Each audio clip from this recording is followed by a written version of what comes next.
Muy bien, muy bien. Les damos la más cordial bienvenida al seminario sobre los desafíos evolutivos en niños, niñas y adolescentes desde una perspectiva biopsicosocial y calidad de vida.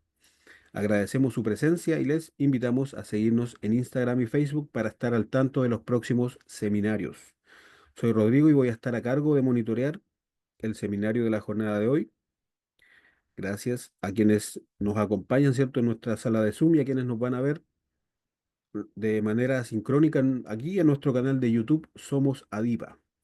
Vamos a presentar entonces a la gran docente que nos va a dictar el seminario de hoy. Ella es Marcela Villegas Otarola, es educadora diferencial con mención en trastornos del aprendizaje de espectro y trastornos, rectifico, del aprendizaje específico y trastornos de audición y lenguaje. Diplomada en psicopedagogía de la discapacidad intelectual, en espectro del autismo, en estudios avanzados en psicología, aprendizaje y educación, además de tener un posgrado en necesidades educativas especiales por autismo y trastornos generalizados del desarrollo. Certificada en modelo Teach, también posee la especialización del modelo SEARCH y del test A22. Es especialista en autismo y educación inclusiva, fundadora de la agrupación Alianza Inclusiva, y durante los años 2023 y 2024 se desempeñó como asesora técnica en el Mineduc, en el Ministerio de Educación, para la implementación de la Ley 21.545. Así que es un gran honor contar con ella en esta jornada, ¿cierto? Le doy el pase, ¿verdad?, a la profesora para dar inicio a la clase y obviamente finalmente agradecerles nuevamente la participación. Toda suya la sesión, profesora.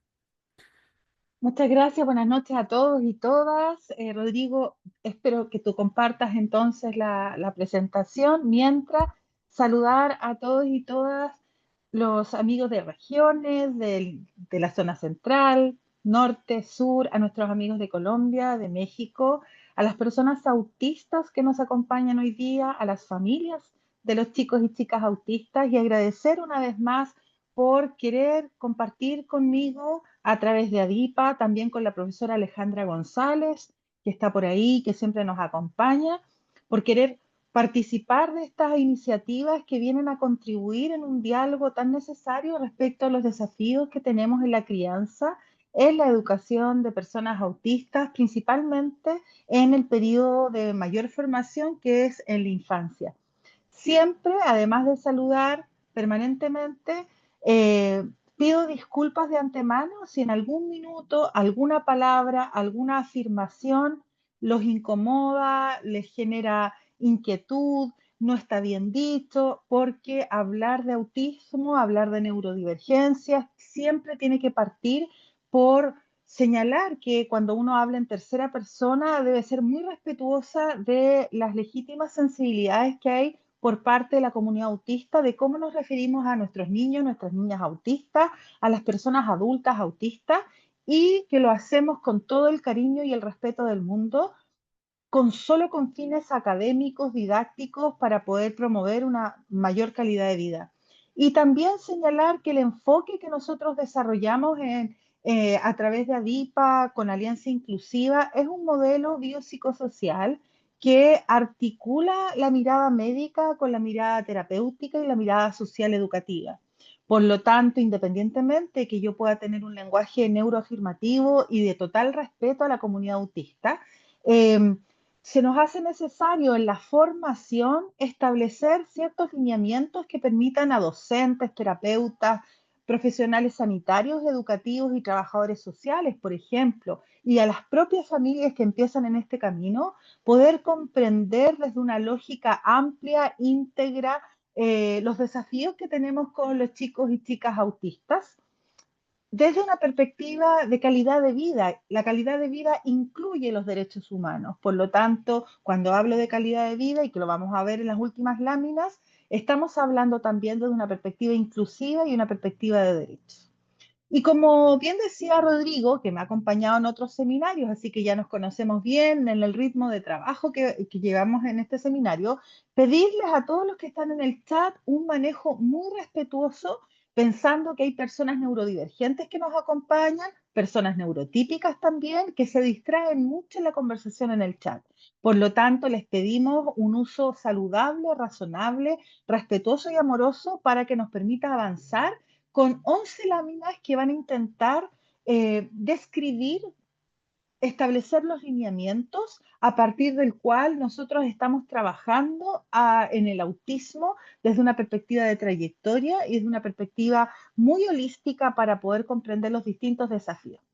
Y pasando a la siguiente lámina, van a poder encontrar también el enlace al diplomado, del cual el marco de este seminario está dentro de un diplomado que vamos a dar por segundo año consecutivo.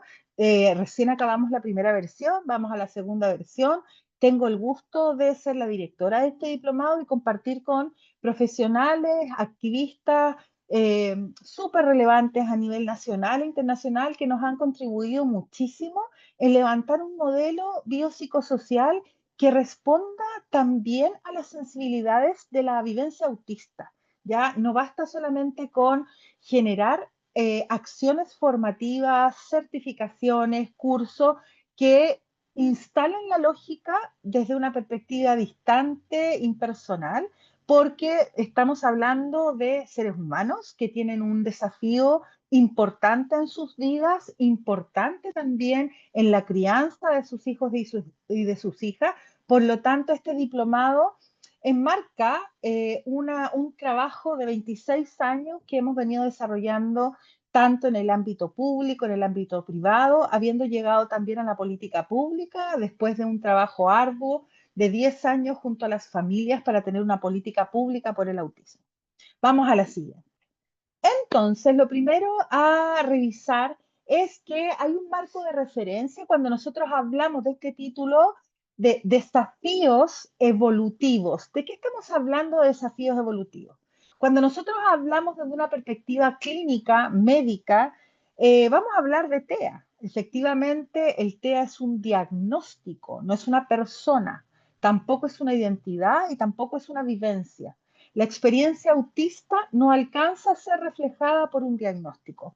Ningún diagnóstico es lo suficientemente amplio para poder abordar las diferentes dimensiones, necesidades, fortalezas, oportunidades, emociones que tienen las personas autistas a lo largo de la vida. Por lo tanto, la primera diferenciación es que cuando hablamos de TEA, el TEA habla de un diagnóstico clínico que es necesario para poder determinar una forma de comprender una experiencia, una vivencia, una identidad y una condición. Pero como bien decía, lo vamos a dejar en el mundo bio. Desde un punto de vista evolutivo, estamos hablando que es un ser humano que presenta una trayectoria evolutiva divergente. Y eso quiere decir que es una trayectoria evolutiva que no cumple necesariamente los mismos ritmos de desarrollo, los mismos énfasis del desarrollo, presentando ciertas ventanas de oportunidades evolutivas bien particulares, bien características, y que no solamente dependen de sus factores personales. ¿Sí? Una persona con un diagnóstico de TEA, un niño o niña autista a secas, presenta una evolución que no solamente depende de sus factores personales, ni menos de su diagnóstico. Gran parte de la evolución de un niño, niña, adolescente, autista, neurodivergente también, de manera amplia, tiene, se escucha cortado a veces. ¿Me avisan si se está escuchando cortado? ¿No? Se escucha bien. A veces son, por acá no. A mí tampoco, yo lo escuchaba bien. Listo, gracias. Ya esperamos que la compañera pueda escucharme mejor. Quizás en el video después me vas a poder escuchar mejor. Gracias. Entonces, desde una perspectiva evolutiva, estamos hablando de un ser humano que tiene una trayectoria, una manifestación y un despliegue del desarrollo que no necesariamente cumple con los mismos hitos, con los mismos patrones, con las mismas ventanas de oportunidades evolutivas, sino que va a depender de la relación que establezca el niño y la niña, el adolescente autista con el entorno. Y el entorno va a brindar oportunidades que van a fortalecer ese desarrollo. Por lo tanto, ¿por qué hago esta referencia? porque hay muchos profesionales nuevos que están empezando que preguntan por dónde partir en este tremendo y maravilloso mundo del autismo. Yo siempre recomiendo que partamos primero por reconocer el desarrollo evolutivo, típico y divergente, pero no es posible comprender el desarrollo evolutivo divergente si no comprende el desarrollo típico. Y por otro lado, otra consideración biopsicosocial súper importante es que una vez establecido el diagnóstico, que como les decía, sirve como una referencia para la política pública, para los estudios, para la investigación, para la comprensión biológica de la condición autista, lo importante es que desde un punto de vista psicológico, el autismo es un neurotipo. Y lo he separado por si hay personas que no conocen lo que significa neurotipo. Neurotipo es un estilo de funcionamiento cerebral que se manifiesta en la conducta, en la emoción, el aprendizaje, en las relaciones humanas. Es decir, es un cerebro que tiene un funcionamiento divergente, distinto, con ritmos distintos, referencias distintas, sentidos distintos, y por lo tanto se reconoce como un neurotipo característico con ciertas necesidades de apoyo. Y por otra parte, señalar que el autismo como neurotipo se va a manifestar, yo también me distraigo en el chat, se va a manifestar según la interacción dinámica que tenga la persona con su entorno. No todo es de autismo, no todo es de TEA, no todo es de contexto, sino que finalmente una perspectiva biopsicosocial de estos desafíos evolutivos va a estar fundada en la naturaleza de la interacción dinámica de la persona y su entorno. Y esta es la parte social de este enfoque biopsicosocial. Si yo lo dijera de otra manera, diría que lo bio tiene que ver con un diagnóstico, con una entidad clínica, con una entidad médica que está incluido dentro de un manual diagnóstico de DSM-5, CIE-11, y por lo tanto es una mirada que tiene que ver con el fundamento neurofisiológico que explica el funcionamiento humano en el ámbito de la comunicación social, los intereses repetitivos y restringidos. Pero cuando hablamos después de hablar del diagnóstico de un neurotipo, estamos hablando de un funcionamiento cerebral que se implica en un entorno y que se manifiesta en una conducta. Y esa conducta va a visualizar ciertos desafíos que desde un punto de vista clínico, las personas todavía siguen hablando de restricciones, de alteraciones, de patologías, de dificultades. Bueno, cuando nosotros entramos ya en el mundo psicosocial, cuando ya guardamos un ratito lo bio y vamos al mundo psicosocial, empezamos a trabajar sobre la identificación de que el desarrollo humano se da en un contexto y ese contexto va a agudizar o va a ofrecer oportunidades o va a presentar amenazas, va a presentar riesgos. Y cuando yo entiendo entonces que el autismo es un neurotipo divergente, distinto dentro de la gran neurodiversidad, estoy entendiendo entonces que no son dificultades, sino que son desafíos, puesto que en ese desafío tengo que enfrentar un sustrato neurológico que se traduce en un funcionamiento psicológico y que evoluciona de tal o cual manera según las oportunidades del entorno.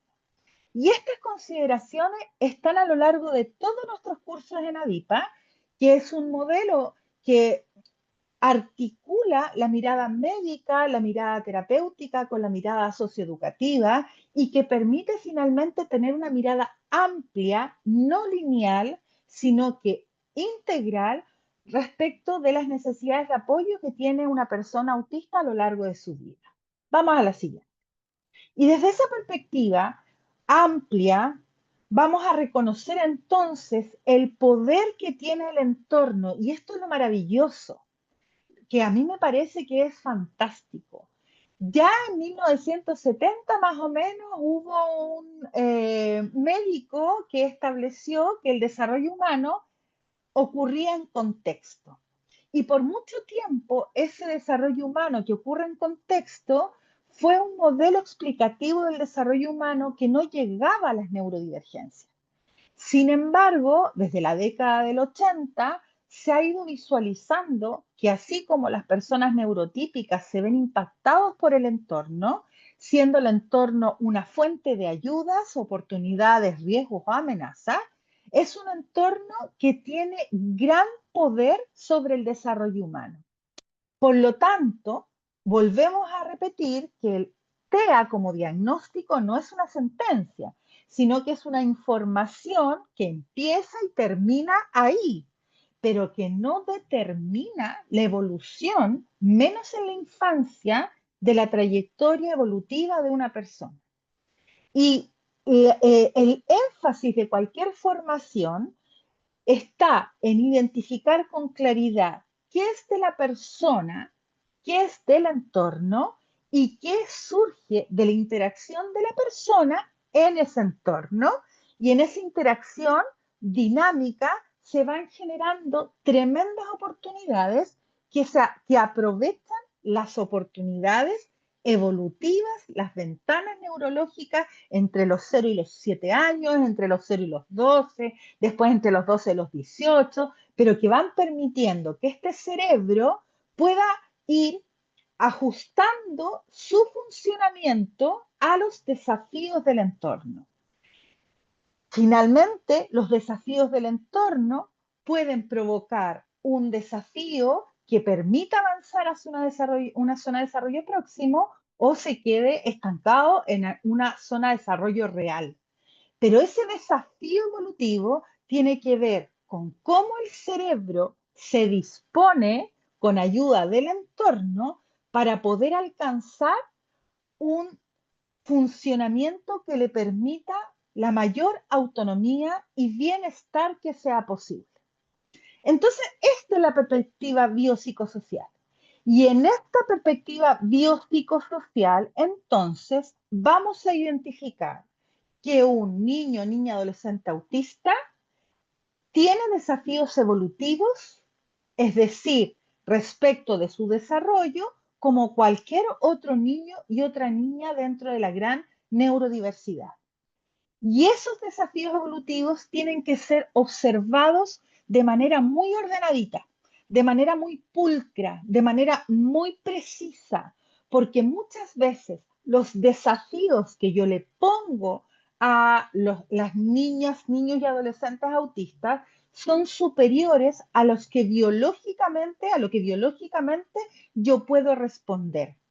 Y esa situación causa gran frustración en la persona, gran frustración en la familia y es fuente de afectación de salud mental y posibles desregulaciones emocionales. Por lo tanto, cuando nosotros tenemos objetivos terapéuticos, formativos, de crianza, educativos, que escapan del espacio evolutivo para poder enfrentar un desafío, le estoy poniendo una tarea mayor, superior, una carga más pesada de lo que ese cerebro biológicamente está en condiciones de enfrentar.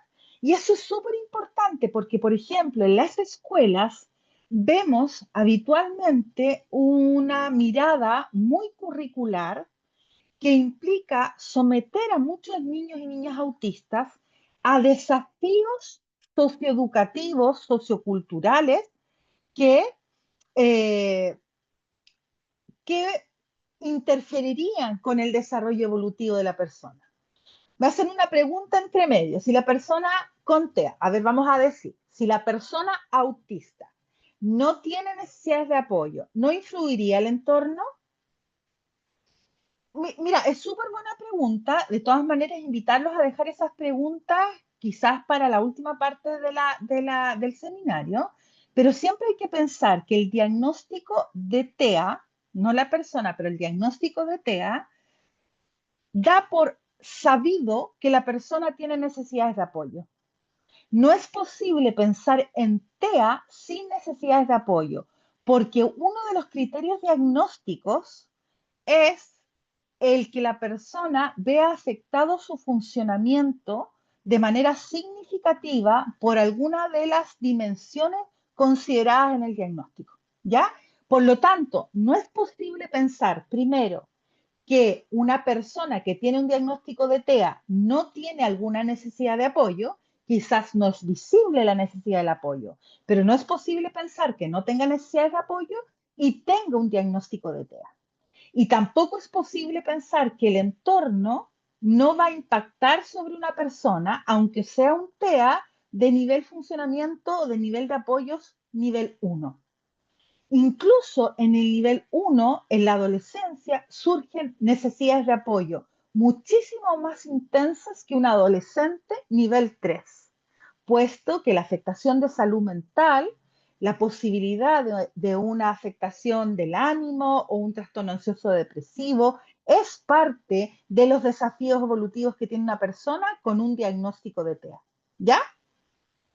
Vamos a la siguiente y invitarlos a utilizar el chat de una manera muy saludable para poder no distraer de el foco que es el seminario en sí mismo. Ahora, dentro de estos desafíos que tenemos con las personas autistas, yo reconozco esencialmente 6. Primero, efectivamente hay que preguntarse si efectivamente hay un aumento de los diagnósticos en autismo o hay mayores equipos o mejores equipos de evaluación diagnóstica. ¿Ya? Nosotros tenemos hoy día a nivel internacional cifras del 1 al 36, a nivel nacional 1 en 51, en el Ministerio de Educación se establecen cifras de chicos en pie y escuela especial de 87.000. Por lo tanto, sí es cierto que existen evidencias de que hay un mayor aumento del diagnóstico, mas no sabemos si del autismo, puesto que no los hemos contado en un principio. Pero sí sabemos que hoy día el diagnóstico en autismo se ha ampliado desde el 2003 a la fecha. Por lo tanto, aquellos que tenían diagnósticos de, por ejemplo, déficit atencional o posicionista desafiante, hoy día con la amplitud del espectro, hay veces en que uno va estableciendo con mayor precisión diagnósticos que no estaban puestos antes, que no se utilizaban antes. Y me doy cuenta, por ejemplo, que hay más mujeres con un diagnóstico de autismo, que es más temprano el diagnóstico, que hay muchas personas adultas, que hay diagnósticos respecto de personas adultas que acceden al diagnóstico tardíamente. Por lo tanto, hay muchos elementos que nos hacen pensar que es importante atender que es posible que en las escuelas, por ejemplo, las propias familias, sea más habitual encontrarnos con un diagnóstico de autismo. Ahora, también nos encontramos frente al desafío que hay múltiples teorías explicativas, pero voy a citar a Ángel Rivière de allá por 1997, cuando establece que no hay ninguna teoría que por sí sola pueda abarcar la amplitud de características divergentes de una persona autista. Entonces tenemos teoría de funciones ejecutivas, tenemos... Rodrigo, ¿podrías cerrar el chat un minutito para poder concentrarme en el seminario, como lo hemos establecido Claro que sí. previamente? Muchas gracias. Gracias. Entonces, tenemos múltiples teorías explicativas, la de coherencia central, funciones ejecutivas, teoría de la mente, procesamiento sensorial. Hay un montón de explicaciones de funcionamiento del autismo, pero ninguna por sí sola permite comprender la magnitud de su divergencia. Y por eso Ángel Rivière levanta el inventario del espectro autista. Por otra parte, una de las dificultades más grandes que tenemos en el mundo del autismo en la infancia es que hay una amplia diversidad de manifestaciones evolutivas y necesidades de apoyo. No hay ninguna persona autista, ningún niño autista, niña autista igual a la otra. Y por lo tanto, cuando yo tengo estereotipos o visiones, es que se visualizan mucho las preguntas. Por ejemplo, si un niño con diagnóstico de TEA hace tal o cual cosa, presenta tal o cual cosa, es porque esto, y la verdad es que la variabilidad es mucho más amplia, no es lineal.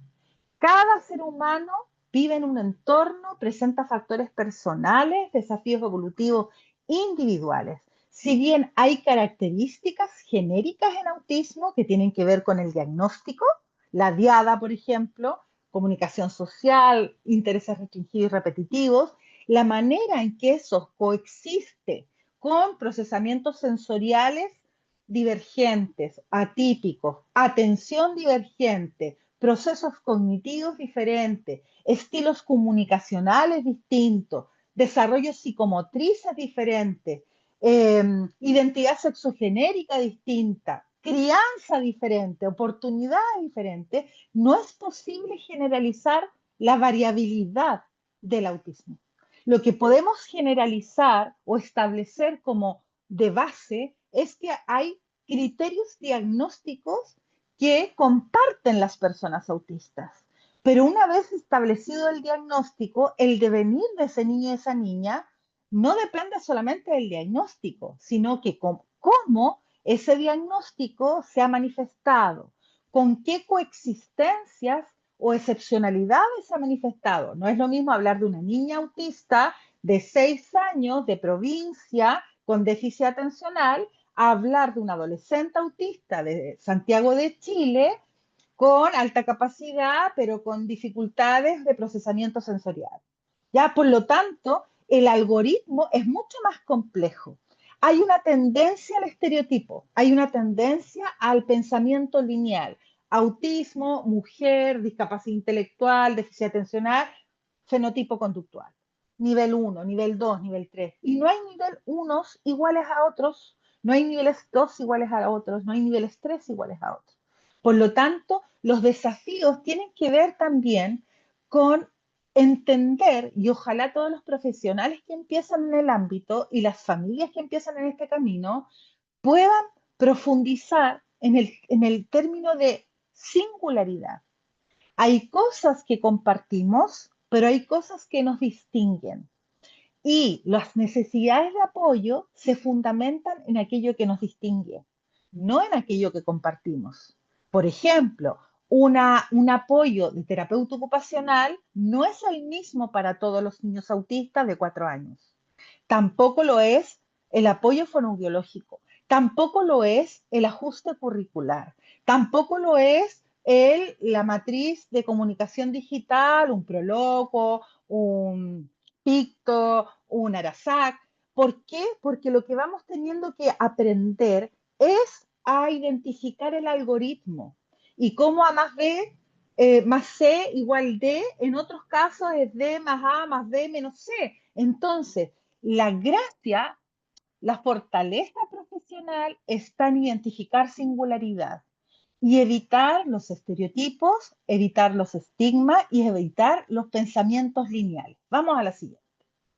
Desde esta perspectiva, cuando hablamos de desafíos evolutivos, con fines académicos voy a identificar algunos desafíos que tienen que ver con todo el mundo autista y otros que tienen que ver directamente con lo evolutivo. Vamos a la siguiente, Rodrigo. Entonces, el primer desafío tiene que ver con desafíos neurobiológicos. ¿Ya? Si nosotros pensamos, a ver, ¿cómo podemos organizar los desafíos que tenemos para resguardar la calidad de vida de niños y niñas adolescentes autistas, que las siglas AU, ¿ya? NNA-AU, significa niño, niña, adolescente autista? Hay distintos desafíos. Yo les voy a contar de algunos y después voy a focalizar en el evolutivo. Primero, hay desafíos neurobiológicos. Es decir, es importante reconocer los factores fisiológicos, neurofuncionales implicados en la condición. Sí, es importante, porque hemos visto que hay presencia de trastorno del sueño, porque hay presencia de mayor cortisol, porque hay presencia de epilepsia, porque hay presencia de hermanos primos que comparten condición. Por lo tanto, elementos neurobiológicos requieren de un seguimiento de médico psiquiatra, médico neurólogo, a veces endocrinólogo, a veces gastroenterólogo, pero el tema del desarrollo neurobiológico y el cómo se va manifestando la condición desde un fundamento biológico sí es importante. Por lo tanto, si bien hay algunas corrientes que trabajan en autismo, algunos modelos que rechazan el modelo médico, la verdad es que yo no lo rechazo, yo lo incorporo. ¿Ya? Me parece que es importante conocer la lógica biologicista, fisiológica, estructural, neurológica, que está absolutamente contribuido por el desarrollo de las neurociencias en educación, en psicología, en discapacidad, en desarrollo humano. Entonces sí es importante conocer, ¿hay algún síndrome de base que explique esa hipotonía? ¿Hay algún síndrome de base que haga aumente la posibilidad de una epilepsia, de un trastorno metabólico o de alguna dificultad en la manifestación de características sexuales secundarias asociadas o no a procesamientos cognitivos diferenciados, divergentes? Es importante. Por lo tanto, en lo personal, yo no olvido el elemento bio de este modelo biopsicosocial, sino que me parece súper relevante. Ahora, pensar que esos elementos biológicos responden a todas las necesidades de los niños y las niñas autistas me parece too much, me parece mucho. Porque la lógica es esa, biológica, médica.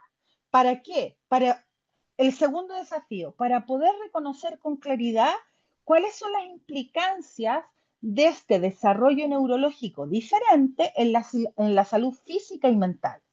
Sabemos, por ejemplo, que muchos adolescentes autistas presentan mayor prevalencia de afectación de salud mental, o que hay un grupo de niños y niñas que pudiese presentar a nivel hormonal una pubertad precoz. Hay elementos o que presenta un 30% de la población dentro del espectro es susceptible de presentar epilepsias convulsivas o no convulsivas. Entonces, es importante los elementos sanitarios. También, ¿de qué manera voy a identificar cuando hay una hiporrespuesta táctil en relación al dolor, por ejemplo? Hay chicos que se dañan y no se dan cuenta, o se pegan en alguna parte y no se dan cuenta, o tienen una apendicitis y no duele. Por lo tanto, esos elementos sanitarios son importantes. Después nos vamos a saltar a lo funcional, para poder poner después el centro en lo evolutivo. Y en lo funcional, ¿de qué manera el autismo se manifiesta con necesidades de apoyo por parte del entorno, de habilidades conceptuales, habilidades sociales y habilidades prácticas? Y ahí le hacemos el clic a la Asociación Americana de Discapacidad Intelectual. Es decir, de qué manera el autismo puede manifestarse en desafíos para el aprendizaje de la lectoescritura. ¿Cómo aprenden las personas autistas en la infancia a leer? ¿De qué manera manejan el pensamiento matemático? ¿Cómo puedo manejar las funciones ejecutivas en la escuela? Y también a nivel social, ¿de qué manera las relaciones humanas se van desplegando a lo largo de la infancia? ¿Cómo son las relaciones humanas sociales con pares? ¿Cómo son en la pubertad? Y de manera práctica, ¿cómo aprenden a tener una higiene menor y mayor, a bañarse, ir al baño solitos, a comer solos, a vestirse? Entonces, de manera funcional, estamos hablando de qué apoyo requiere ese niño y esa niña autónomo, para ser autónomo de manera progresiva y para ser autodeterminado al término de la adolescencia. Y por otra parte, hay desafíos que tienen que ver con el contexto y que implica entonces preguntarse de qué manera el contexto está generando oportunidades, está generando apoyos, está generando amenazas, riesgos o protectores, por ejemplo. Y ahí surge este enfoque ecológico sistémico de Bronfenbrenner que veíamos anteriormente. Y después vamos a poner el foco en lo evolutivo, que implica entender que hoy día las corrientes actualizadas en el mundo del autismo no son desde la psicopatología, son desde la psicología evolutiva, desde la psicología cognitiva, es decir, identificar de qué manera el ser humano autista en la primera infancia, en la pubertad, en la adolescencia, en la juventud y en primera adultez, va desarrollando los distintos ámbitos del neurodesarrollo.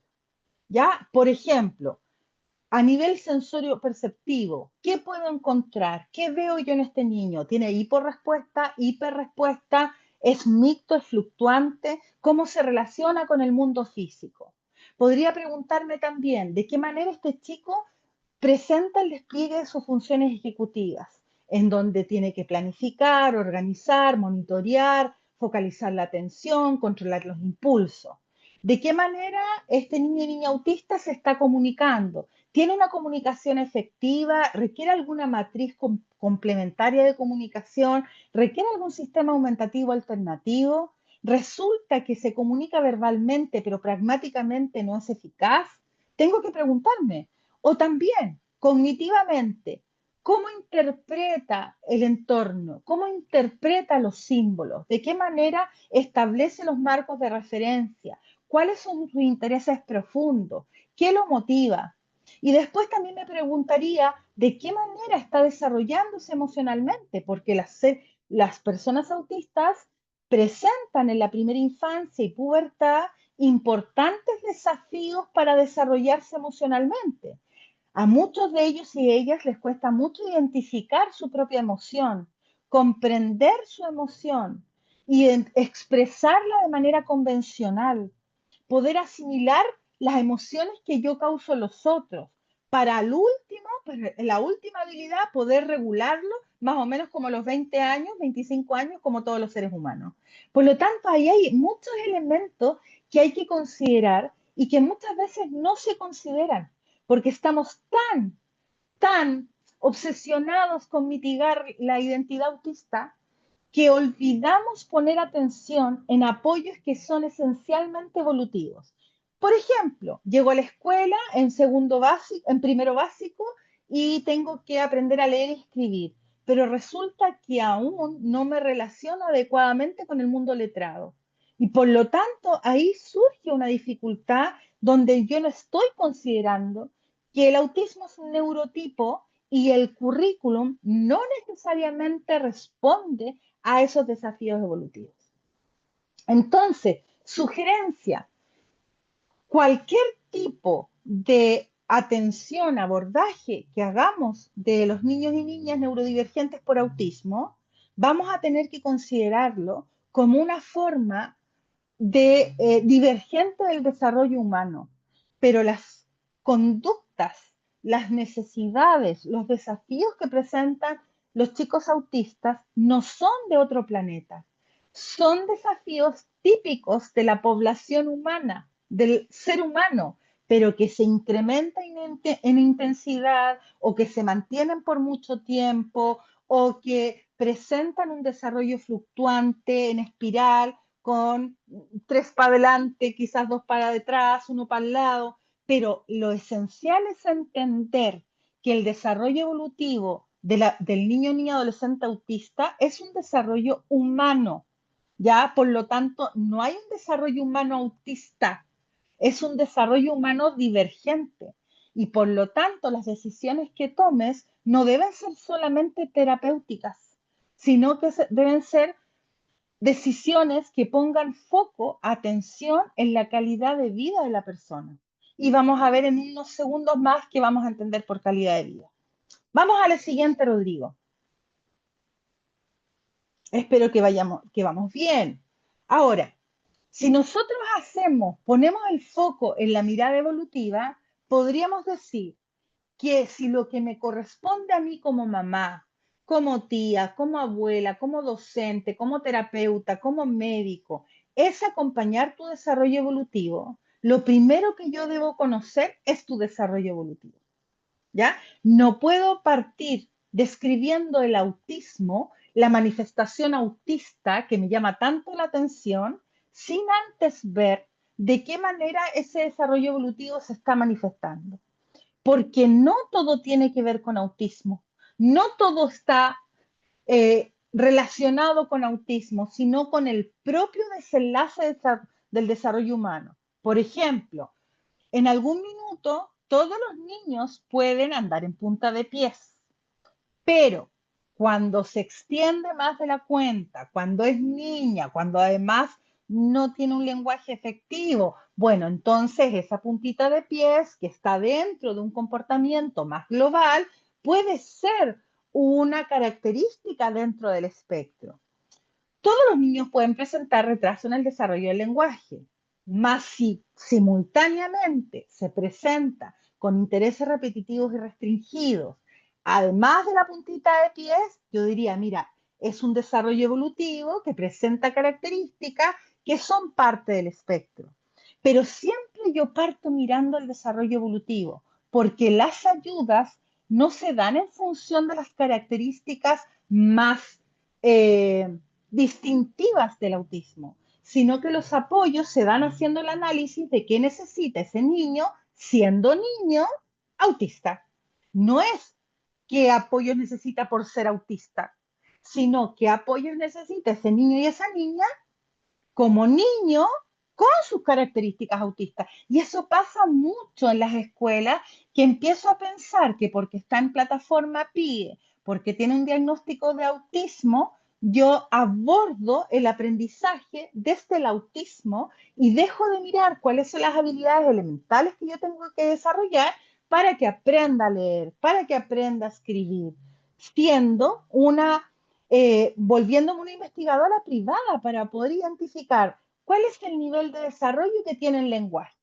Ya, si tiene un lenguaje muy restringido que no le permite comunicarse, bueno, por ejemplo, es difícil que pueda comprender textos, porque su lenguaje es muy restringido, muy concreto, muy literal, por lo tanto la lectura va a ser bastante rato solamente un mecanismo de codificación.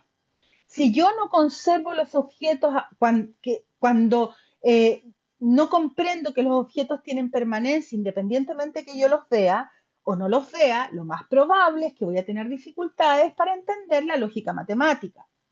Si yo no comprendo, no he identificado claramente cuáles son las formas o los criterios de clasificación con algunos objetos que tengo sobre la mesa, es muy difícil que yo comprenda los grupos humanos, las culturas de un país, porque yo no clasifico según ciertas características.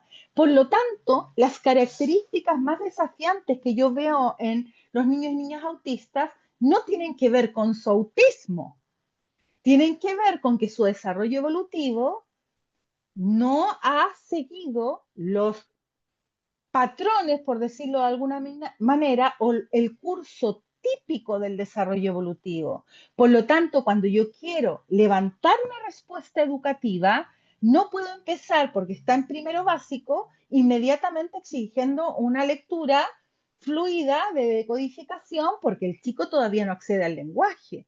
Por lo tanto, tengo que fortalecer la matriz comunicativa para que pueda acceder posteriormente a un mecanismo de codificación. En síntesis, si yo quiero trabajar en autismo desde un punto de vista de provisión de apoyos, principalmente a nivel escolar y a nivel familiar, necesito identificar con claridad quién es ese niño y quién es esta niña, cuál es su zona de desarrollo real respecto de su desarrollo. ¿Cuál es su zona de desarrollo real respecto de su nivel evolutivo? Para poder alcanzar una zona de desarrollo próximo, Vygotsky. Y yo estaré en ese proceso de acompañar entre el nivel de desarrollo que yo tengo y el nivel de desarrollo que viene. No aquel que yo quiero alcanzar porque ya está en séptimo básico, sino el que lógicamente viene porque el desarrollo evolutivo es muy lógico y en autismo ocurre lo mismo. No es un desarrollo desorganizado.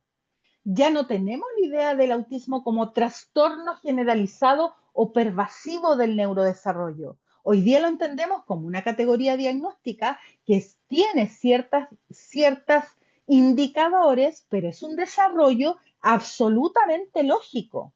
Y por lo tanto, si el niño se tira al suelo y se muerde la mano, pero tiene 7 años, lo más probable es que el chico no se esté comunicando de manera efectiva, por lo tanto, no tiene otra estrategia de comunicación, no reconoce su emoción, por lo tanto, la emoción sale del cuerpo, no comprende las lógicas relacionales que permiten una convivencia saludable y todos esos elementos que yo he dicho no tienen nada que ver con el autismo, tienen que ver con el desarrollo evolutivo. Por lo tanto, desde una perspectiva educativa, tengo que mirar desarrollo humano, desarrollo evolutivo y poner menos atención en aquello tan característicamente clásico del autismo. Porque si no, entramos en los estereotipos. Los chicos autistas son agresivos, los chicos autistas no son empáticos, los chicos autistas no son cariñosos, los chicos autistas tienen memorias excepcionales, aprenden a leer solos, porque estoy poniendo atención sobre aquellas características más visibles del autismo. Pero he dejado de ver que finalmente lo que yo estoy viendo es un desarrollo evolutivo divergente que presenta otra trayectoria de desarrollo y quizás no es la trayectoria del desarrollo que yo espero tener un chico de segundo básico ni de octavo básico. Y tengo que plantearme cómo es su desarrollo evolutivo. Posteriormente, también tengo que preguntarme, una vez que conozco el desarrollo evolutivo y lo trabajo, por lo tanto, los terapeutas, los clínicos, los profesionales PIE, debiésemos tener muy claro quién es mi estudiante. Pero no solamente quién es desde la identidad, es quién es respecto de su desarrollo humano, a qué cultura pertenece, a qué familia pertenece, cuál es su contexto y cuál es su desarrollo evolutivo a nivel de la sensopercepción, de la comunicación y el lenguaje, de la atención y la memoria, de las funciones ejecutivas, de la cognición social, de la autonomía a nivel de actividades de la vida diaria. ¿Para qué? Para ahí yo determinar cuáles son realmente los logros en el aprendizaje instrumental, social, emocional y funcional que yo puedo sostener como una meta, para luego plantearse la posibilidad de ayudar y apoyar para el logro de la autonomía, la autodeterminación y la autorregulación. Ejemplo, si a un niño todavía no se viste solo, es muy difícil que saque los cuadernos de la mochila en la sala de clase.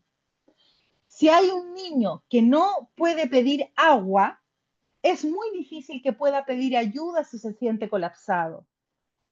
Si hay un chico o una chica que no identifica sus emociones, es imposible que se autorregule. Por lo tanto, estamos esperando cosas, metas, desafíos que están por sobre las posibilidades de los niños y las niñas, no solamente porque son autistas, sino porque presentan un desarrollo divergente.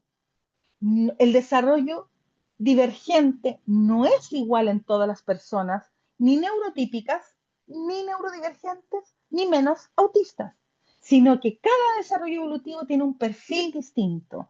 Y la gracia en este camino que yo he ido recorriendo es poder identificar cuál es el perfil evolutivo, cuál es el perfil funcional y cuál es el perfil de necesidades de apoyo, es decir, quién es.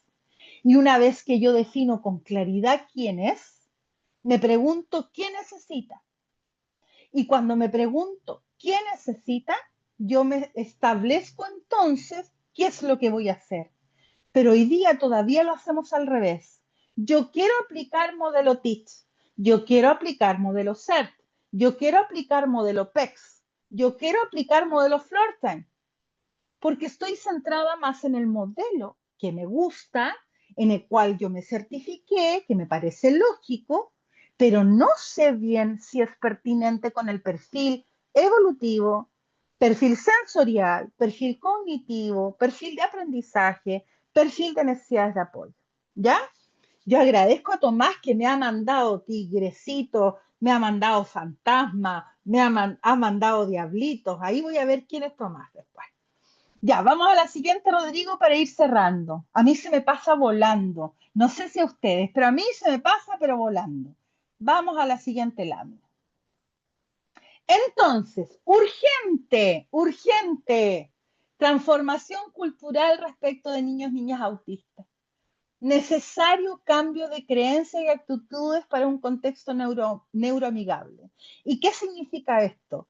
Que necesito identificar y valorar el diagnóstico de TEA siempre y cuando comprenda las implicancias en el desarrollo.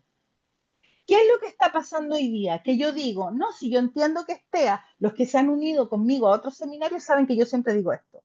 No, si yo sé que es TEA, pero eso no significa que no tenga que. No, si yo sé que es TEA, pero eso no justifica que. No, si yo entiendo que es TEA, pero eso no tiene nada que ver con. Yo ahí me siento, el pero. Porque si yo reconozco, es como lo que le contestaba a una de las compañeras, si yo reconozco que la persona lleva un diagnóstico de TEA, tiene una identidad autista, tiene una vivencia autista, es decir, necesita apoyos, porque si no, está dentro del fenotipo, pero no tiene un diagnóstico de TEA. El diagnóstico de TEA, uno de los criterios diagnósticos es que hay una afectación, dicho en términos médicos, no psicosociales. Hay una afectación, una dificultad, una alteración del desarrollo que implica una necesidad en el funcionamiento, una necesidad de apoyo. Y me van a disculpar los que no les gusta el modelo bio, solamente ven lo psicosocial. Pero yo expliqué desde el principio que el modelo que a mí me resulta más lógico para tener certezas de lo que hago, como profesora, como docente, como acompañadora, acompañante de muchos procesos y muchas familias, es identificar con claridad cuál es la base biológica de lo que está ocurriendo para poder tomar decisiones. Posteriormente, identificar de qué manera el autismo, el diagnóstico, ha impactado sobre el desarrollo para poder establecer cuáles son los apoyos que debo proveer desde el entorno. No puedo proveer de apoyos si no he identificado cuál es el neurotipo. Y no siempre puedo identificar el neurotipo si no identifico los factores biológicos que hay a la base. Por lo tanto, desde nuestra lógica que comparto con Alejandra, con Alianza Inclusiva, en el diplomado, por eso en el diplomado tenemos psiquiatra, neurólogo, terapeuta ocupacional, fonoaudiólogo, diferenciales, familias, activistas, personas autistas, es porque esto es un continuo. Y todas estas dimensiones que hemos conversado finalmente te hacen tener un modelo que te permita analizar bien lo que necesita la persona. Vamos a la siguiente. Y en este caminar, ¿cuál sería el propósito de este desafío que tenemos? ¿Cuál es hoy día a nivel internacional el ámbito de referencia? ¿Cuál es la brújula? ¿Cuál es el norte? ¿Hacia dónde tenemos que apuntar? Y ahí surge el modelo de calidad de vida de Chaloc y Verdugo, que desde el 2003 se ha convertido en el modelo internacional respecto de calidad de vida con mayor difusión y evidencia científica, que señala que todas las personas tienen derecho a tener una vida plena y que para alcanzar esa vida plena tenemos que considerar los apoyos que hay en el entorno y las características de la persona. En el fondo, el modelo de calidad de vida tiene a la base un énfasis biopsicosocial, porque establece que la calidad de vida se alcanza, esta sensación de bienestar, esta sensación de plenitud, este proyecto de vida que vale la pena ser vivido, se genera, es posible en la medida que los factores personales se articulen armónicamente, saludablemente con los factores del contexto. Y también señala este modelo, que es la referencia de todo el trabajo biopsicosocial, aportar a la calidad de vida de una persona, de un colectivo, de un grupo. En este modelo hay factores personales que interactúan dinámicamente con factores contextuales, pero también hay componentes objetivos con componentes subjetivos. Y ahí yo siempre doy el ejemplo de mis amigos del psiquiátrico, del hospital psiquiátrico. No voy a decir cuál, pero hay uno con el cual yo trabajo permanentemente en vínculo y que lo visitamos con la profesora Alejandra, que anda por ahí hace unos 3 meses, ¿ya? Que son los chicos, los adultos jóvenes y mayores del psiquiátrico. Puede ser que objetivamente estén resguardados en vivienda, en abrigo, en alimentación, pero eso puede ser un componente subjetivo de estar en bienestar. Tengo comida, tengo techo, tengo vivienda, tengo cuidado, tengo alimentación. Pero objetivamente, la calidad de las personas que están institucionalizadas se ve mermada por la falta de libertad y autodeterminación.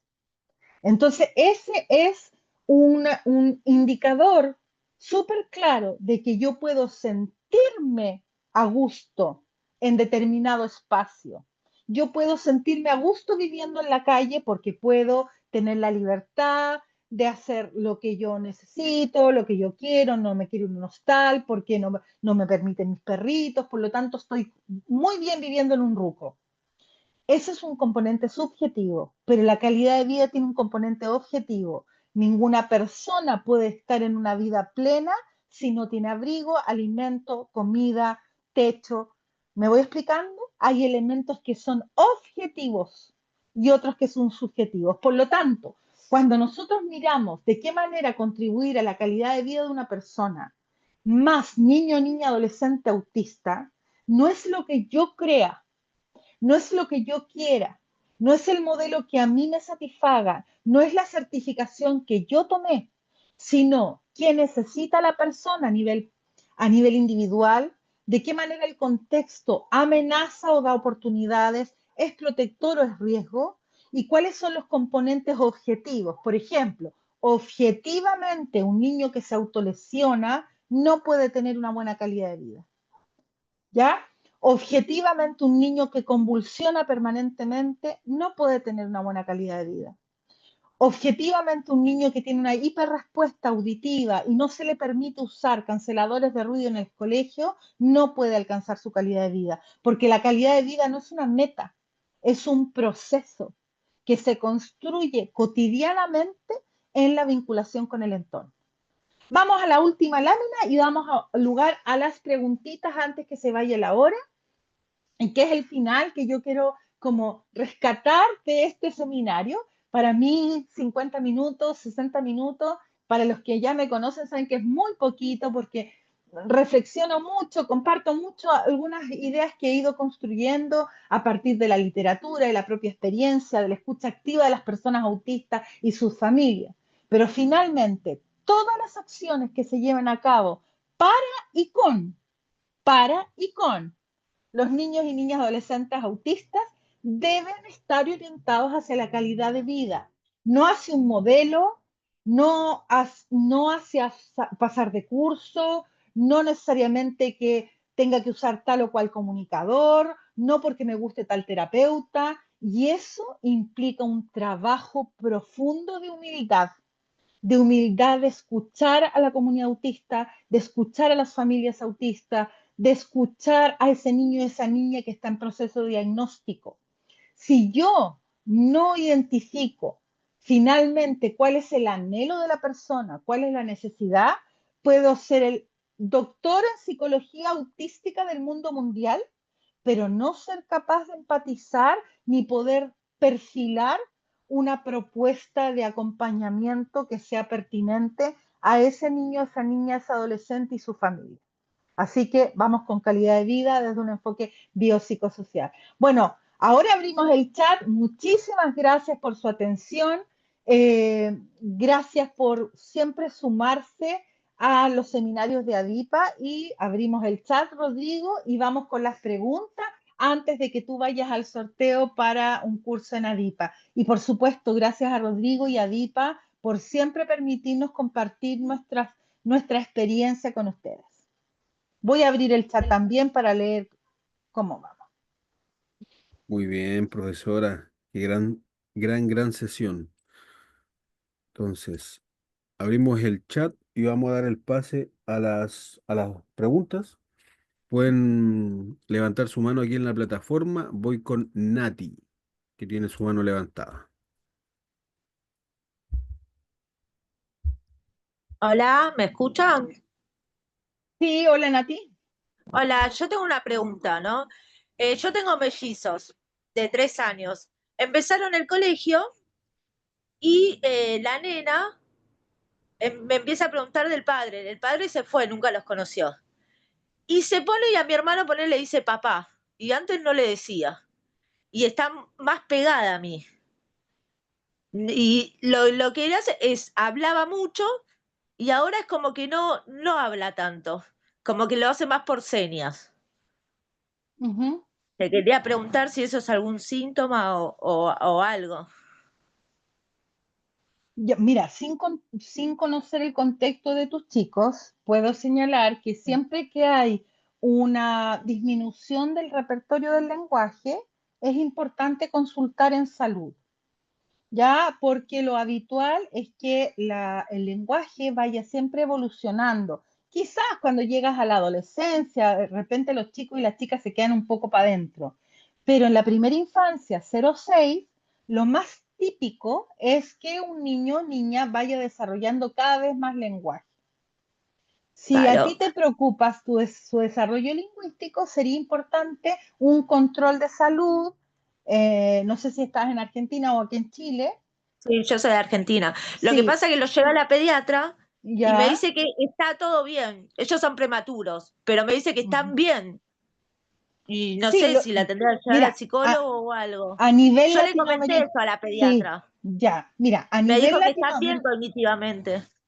sí, puede ser que estén bien cognitivamente, pero a nivel latinoamericano, con todo el respeto de mis amigos pediatras, los pediatras en general no se han caracterizado por señales de alerta, ¿ya? Sino que en general han sido más bien los enfermeras o los pediatras del sector público. Hay pruebitas, Natalie, Nati, hay pruebitas que está un poco pasado para el MChat, pero igual sería bueno que le aplicaran una pruebita que se llama de screening para identificar cómo va en el lenguaje. Porque una cosa es que yo vea, mira, yo creo que va bien, sí, una cosa es la intuición y otra cosa es la certeza, ¿cierto? Entonces, yo creo que cuando una mamá tiene la inquietud del desarrollo evolutivo de un hijo, tiene que seguir adelante con la búsqueda y no quedarse solamente con la primera observación que te dé un pediatra. Así que yo que tú sigo sin darte ninguna preocupación, sino que tu deber como mamá es poder acompañar el desarrollo de tu nena. Entonces, vamos a identificar si realmente está bien, más allá de la impresión de la pediatra. ¿Sí? Dale, sí. Sí, pues Vale, noté la impresión. Empezó a ver a los sí, padres que la venían a buscar vale, y entonces hay ella que era más consultar. evolutiva que el hermano. Bueno, dejo para Sí, que hagan otra pregunta. Muchas muchas gracias. gracias. Un abrazo. Igualmente. Eh, que tengo que apagar Ten- la cámara, ¿no? Ahí está. no se preocupe. Tengo la mano levantada de Fabiola Sandoval.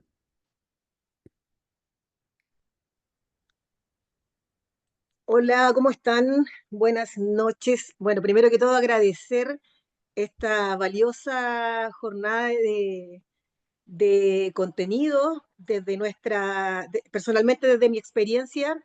Ya llevo harto tiempo desarrollando un trabajo acompañando procesos terapéuticos en conjunto con un equipo multidisciplinario precisamente con niñeces y quedé bastante sorprendida con este, más que modelo, un enfoque biopsicosocial que por supuesto nos permite replantear y reformular quizás de alguna manera los procesos de intervención y a partir de ahí me surgen algunas, más que dudas, quizás solicitar algunas como orientaciones respecto a cómo desarrollar este proceso de acompañamiento considerando todos los elementos que conjugan a la hora de mirar este trabajo en función de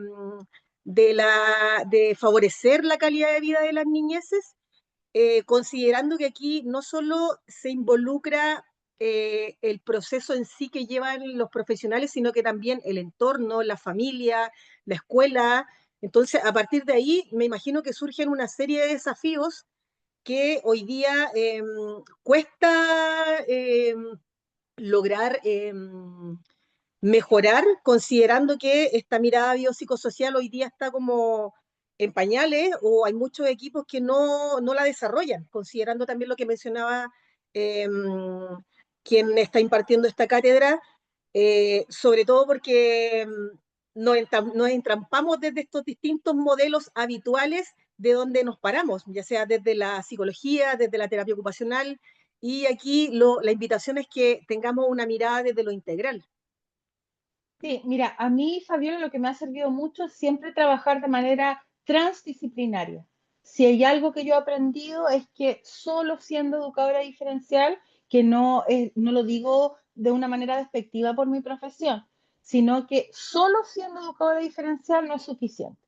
Ya es necesario primero escuchar a la persona, con todas sus características a la edad que sea, escuchar a la familia, escuchar a otros profesionales, trabajar en red, conocer qué es lo que dice el médico, qué es lo que dice, pero no solamente lo que dice, sino eh, debatir, dialogar, coordinar.